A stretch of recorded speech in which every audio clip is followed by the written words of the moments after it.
অবাক লাগলেও এমনই এক জেলা রয়েছে আমাদেরই দেশে, যেখানে বউ ভাড়ায় পাওয়া যায়। মধ্যপ্রদেশের শিবপুরি জেলায় কোনো ঝামেলা ছাড়াই ভাড়া করে নেওয়া যায় বউ, তারপরে তাকে নিয়ে দিব্য দাম্পত্য জীবন কাটানো যায় সেখানে। শুধু তাই নয়, গোটা প্রক্রিয়াটি আইনসম্মত করতে স্ট্যাম্প পেপারে চুক্তিও করে নেওয়া হয়। 2024 সালেও এমনটাই হচ্ছে।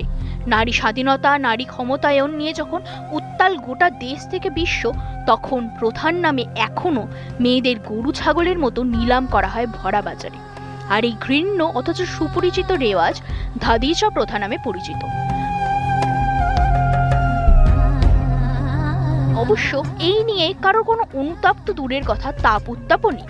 কারণ এই প্রথা যে দীর্ঘদিনের, আর্থিকভাবে সচ্ছল পুরুষেরা ভাড়া করা মহিলা নিয়ে সংসার করতে পারেন অবলীলায়।